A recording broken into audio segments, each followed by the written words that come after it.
Hi guys, welcome back to the channel. I've missed you, I've missed recording. I've just been so busy and I haven't read much the last few weeks either because of that.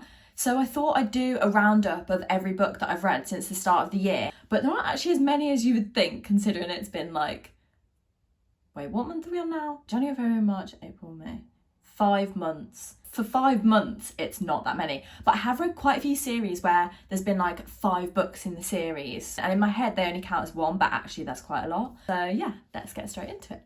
Okay, got my little trusty iPad. The first one, which I finished on 2nd of January, was All the Light We Cannot See. And I've definitely talked about this in one of my other videos. It's basically about a young boy and a young girl, and it's set in wartime. You're following them separately because the young boy is German and the young girl is French. And you're following them through the course of the war. So they're basically growing up as the war is happening. Kind of know that eventually their paths are going to cross. In the chapters where you're reading it and it's in present day, they're in the same place. It ends up being like quite emotional, obviously because of the topic. I don't want to spoil too much else, but I really did enjoy it. I wouldn't give it a 5 out of 5, which I thought I might, because I've read books set during wartime, like The Book Thief and stuff, and that was 5 out of 5 for me. This one was like slightly less gripping than that. So I'm going to give it a 4 out of 5, but I still really, really enjoyed it. Next, we've got Dear Enemy. This is about a girl called Delilah and a guy called Macon. And basically, when they were younger, Macon used to go out with Delilah's sister. They always hated each other. They never got on. It's been years now and they haven't seen each other since. Delilah basically gets a call from Macon and he says that her sister has stolen like a really valuable heirloom from him. And then it kind of comes to this weird deal, which seems a bit unrealistic, to help pay off this heirloom because her sister's just disappeared. Delilah agrees to go and work in Macon's house as kind of like a housekeeper and a personal assistant. It's kind of forced proximity and you just see them getting closer because they're obviously living in the same house. But yeah, quite standard like enemies to lovers book. Next, we've got The Crown of Gilded Bones, which is the 3rd book in the From Blood and Ash series. I absolutely loved it. Been loving the whole series. I know that the 4th one has come out and I haven't read that yet, so I need to read that. For anyone that doesn't know, it's basically fantasy, enemies to lovers. There's lots of twists and turns between different groups of people all fighting to be in power, and it's like in society who is telling the truth about how the society's run, and it always ends on a cliffhanger, which is so annoying. And like at the time I was so annoyed, but obviously the next one's come out and I haven't read it yet, which is stupid.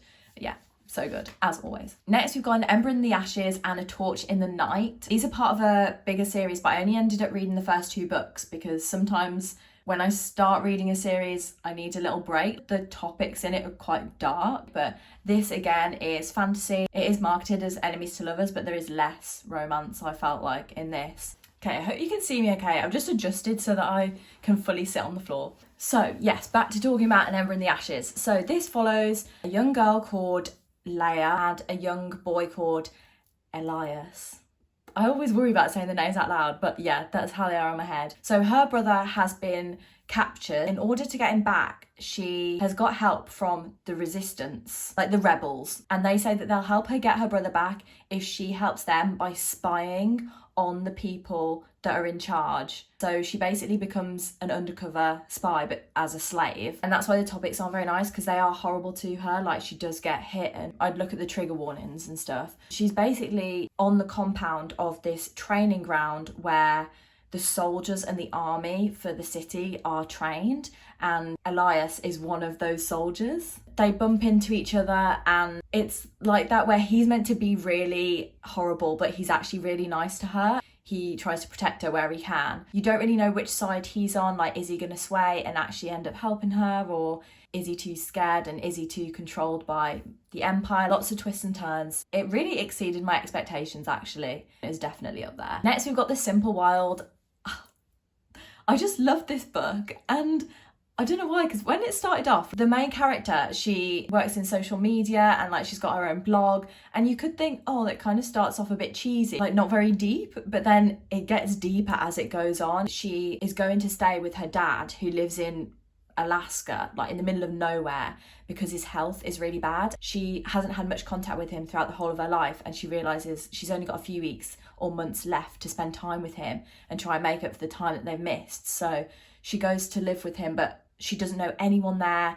like there's hardly anyone that lives there because it's so deserted, but her dad is in charge of this like air base. He runs small charter flights flying people in and out, and one of the pilots there, she gets to know him, and he's called Jonah. He's really close with her father, so they do end up spending quite a bit of time together, even though he just really doesn't like her at first because he judges her and he's like, who is this city girl coming in here, like only cares about materialistic things. It's so good the way that it develops, and I'm actually scared to read the second book because I've read online that the second book just doesn't live up to the first one. I don't know how to just leave it at that. Like, I loved the first one and that's good enough for me. Like, I just reread that one. So yeah, I loved that. Next, we've got The Problem with Forever by Jennifer L. Armentrout. So this one follows a girl called Mallory. She basically starts back at school because she's got such bad anxiety from traumatic things that have happened in her past. She's been homeschooled up until now. So now she's trialing going to a new school, and she bumps into Ryder, who she used to know when she was younger. They both suffered through a lot of their trauma together and they haven't seen each other since. They kind of realise that there's still like a bit of a connection there. Like, he's still very protective over her, but he's now got a girlfriend. It's a bit of a tricky situation. You see them reconnecting, but well, it's not her actual parents, but the people that she lives with are very protective over her as well, and they don't really agree with her seeing him, and they're worried that it's going to bring back memories and stuff. It's them two kind of dealing with everything that happened in their past. Obviously, it's quite emotional, and then new stuff as well because he's got involved with some dodgy things. So yeah, I would recommend this one. Next, I read Know My Name by Chanel Miller. If you don't know, she was the lady who was sexually assaulted by Brock Turner on Stanford University campus, and it basically is her recounting what happened from before, during and after, because I didn't realise, but the actual trial and the whole process of her having to go to court spanned years. Like, she says at the beginning of the book, like, oh, by the time this trial was done, I can't remember what it was now, but she's like, I turned 21 and 22 and 23 and you know, she just lists, like, it literally went on for years, and to read it, to get inside her head, just gives you such a different perspective on things. I feel like it's such a valuable read. Like, I just feel like everyone should read it. It was emotional, but I mean, there's some like really like light-hearted like moments in there alongside everything that she's going through, and a lot of relatable things as well, like just how you might feel when someone's walking down the road and like catcalls you and stuff. And yeah, I would recommend it to literally everyone. Like, I think it's amazing. Next, I read Full Tilt and All In, which is a duet. This centres around Casey. She is in a band, but she just feels like her life is going downhill. She can't cope with all the pressure and family stuff from her past, so she's drinking a lot. One night, she ends up getting a taxi. She just is a mess in the taxi, and the taxi driver, Jonah, ends up looking after her and letting her stay over at his. It's really weird how they like get to know each other. He's kind of like her shining light, you know, that comes to save her, and they meet each other at the right time. She really needs someone, but then you find out that it isn't necessarily all going to be a happy ending, and I don't want to give too much else away, but it's a really sad book. But then the second book is just as good. I actually enjoyed the second book more, and it kind of alleviates the pain a bit from the first book. I can't really say much more, but it was really, really good. Next, we've got From Lukov with Love, which is a slow burn by Mariana Zapata. It's all to do with like ice skating. So Jasmine has always wanted to be an ice skater, but she's had different hurdles that have always stopped her getting to the level that she thinks she should be at, whether it be like injuries or she's self-conscious about her weight. She gets partnered up with Ivan, who they've always hated each other, so it's proper enemies to lovers, and you just see how they actually grow to realise that the other one isn't as bad as they thought, and they've got to train together because they're now partners, they're seeing each other all the time.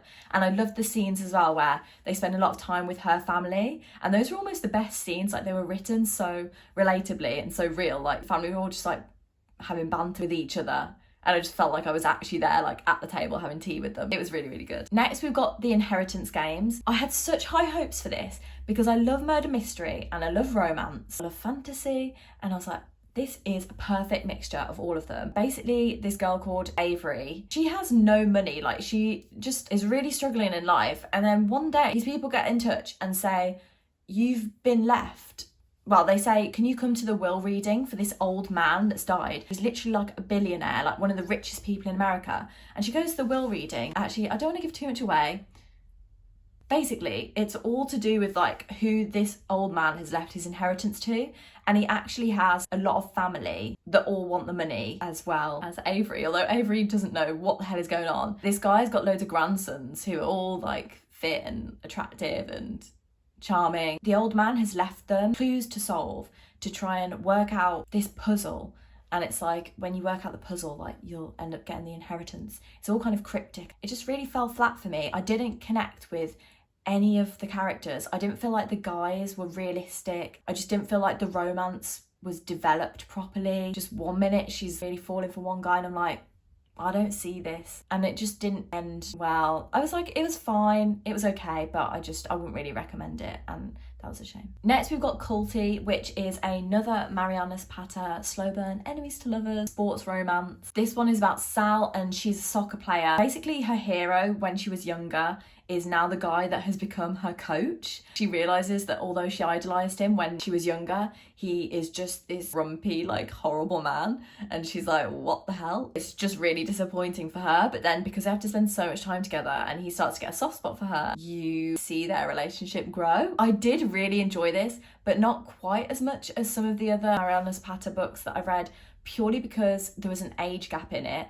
And I find them a little bit hard to read because when I'm picturing it in my head, I don't like to picture an age gap. I just don't know what it is. Maybe it's because if I put myself in those shoes and like I work out what the age gap is between the people, and I'm like, okay, so that would mean like me now if I met a 40-year-old or something, and I just can't imagine that for me. Like, so then it's hard to imagine it in the book. But sometimes I just like pretend that they're younger than they are and that there's actually like a smaller age gap. But yeah, it was still really good. Next, I read the Selection series, and I've got a whole vlog of me reading it and my thoughts. I'm just gonna say go over to that video because obviously there's so many books in the series, it's just easier to go through it on there. But if anyone doesn't know, a girl gets picked to be part of the Selection, which is where the prince has, I think it's like 30 girls, and they all live in his house and they're all vying to be the princess, and like every few days he'll decide a couple of them to send home. It's basically like the Hunger Games, but you know, they're not dying, they're just getting sent home. They're just trying to be the princess. Yeah. Oh, I've got pins and needles so bad. Ow. Can you still see me now? I bet this is like not a great angle. Next, I read Credence by Penelope Douglas. To be honest, I did know what this was going to be going into it, so I don't know why I was surprised. But basically, this girl, she's called Tiernan, I think. And this doesn't spoil anything really, but her parents pass away right at the beginning. The only people that she's got to stay with is an uncle. Well, he's like her step uncle because he's her father's stepbrother. They live out in the middle of nowhere and he lives there with his two sons. I'm trying to think how to phrase this. It's basically just everyone's getting with each other in this house. I knew it was going to be like that because I'd heard about it, but I was like, oh, I'm going to give it a go, like it might be okay. But it was just too much for me. They were just like having sex like left, right and centre, and I was like, what is going on? Like, so incestuous. I feel like maybe it would have been all right if I felt like there was a real emotional connection. I almost gave up reading it halfway through and I was like, no, come on, like carry on to the end. So I got to the end, and then the ending I actually didn't mind. Like the ending was quite like heartfelt, and if it had been like that the whole way through, I probably would have enjoyed it more because like there was more of like deeper meaning with like one of the guys. No, she does end up with one of them, but yeah, up until that I was just confused. I didn't really get it, but it wasn't awful. 2.5 out of 5. Like that 0.5 is for the ending. Next we've got Imposter by Tate James. I thought this was going to be like the Selection. I've read a Tate James book before and I did enjoy it, so I was like, perfect, this sounds like it was made for me. And then I read it and I was just like, it was just so bad. She'd kiss one guy and then like 2 pages later she's kissing someone else, and then 2 pages later again someone else, and I'm like I actually need a bit of backstory with these characters, and I need to believe that she actually likes them, and you need to show me why she likes them and then I'll believe it. Like I just can't get into it if there's no development beforehand. I mean I'm someone who loves slow burn books, so some people might like it when it's fast like this. It just wasn't for me. Next, I read A Court of Thorns and Roses. Well, I've actually read the first book. I read the first book years and years ago. I've talked about this before because I like to think I was like, oh, one of the first people to read it. I remember reading it, like just randomly picking it up in the library. So this is when I used to go to the library, which was in school, which was like, wait, when did this come out? Yeah, 2014. It was literally like that is when I read it. Maybe I'm saying this and literally everyone knew about it at the time. But anyway, enough about me. So I just refreshed with the first book. I just skimmed through and then carried on, and it was so much better than I remembered. I love Sarah J Maas's writing. Like with Reese and everything, he is like one of my favourite book boyfriends. You know what I mean? With that is believable. You can see how the characters grow, and like you like him obviously because you get to see his sweeter side. I don't want to ruin it for anyone that hasn't read the series yet. I should probably explain. It's like enemies to lovers fantasy, Beauty and the Beast retelling in the first book, and then it kind of grows on from that. Like you come to love him and characters like him because of their actions. It's like it's implied that they love each other rather than just, oh, they kissed each other like straight away. So yeah, it's really deep and like emotional, and I was so glad because there's new books out now that obviously I hadn't read before. So I read like the novella, which was like partway through. I got into Nesta's book, which was amazing, and I've done a vlog of reading the novella and then Nesta's book. So yeah, go and watch them if you want to. Then that takes us up to now. So because I'd finished that and I had such a bad book hangover, I was like, what on earth am I going to read now? I was like, well, maybe I should try another Sarah J Maas series. And I'd started Throne of Glass before. I'd read the first book twice, but both times I just didn't get into it enough to carry on. I was like, are they so different? Because I love A Court of Thorns and Roses, so why am I not getting into Throne of Glass? So I was like, come on, like give it another go. Read the second book, I was still like, I'm really not into this, but I was searching online and everyone was saying because these were her first books, it just wasn't the same, but she gets better as the series goes on. So I was like, okay, I'm gonna push through. So I read like the short stories which come beforehand, before the series, and they weren't gripping me. But then we got to the third book and I was like, yes, it kicked off. Now I'm on an Empire of Storms and it's so good. It really does feel like I'm reading Sarah J Maas, like how I love and know her. But obviously that's taken me quite a while because that was like the selection of Thorns and Roses and Throne of Glass. Like they all have so many books in them. So it has just taken me a little while. But yeah, that was everything that I've read so far since the start of the year. And I'm going to get reading so that I'm back with another book video very, very soon. But until then, I hope you have an amazing week, whatever you're doing. And I will see you in my next video very soon. Bye!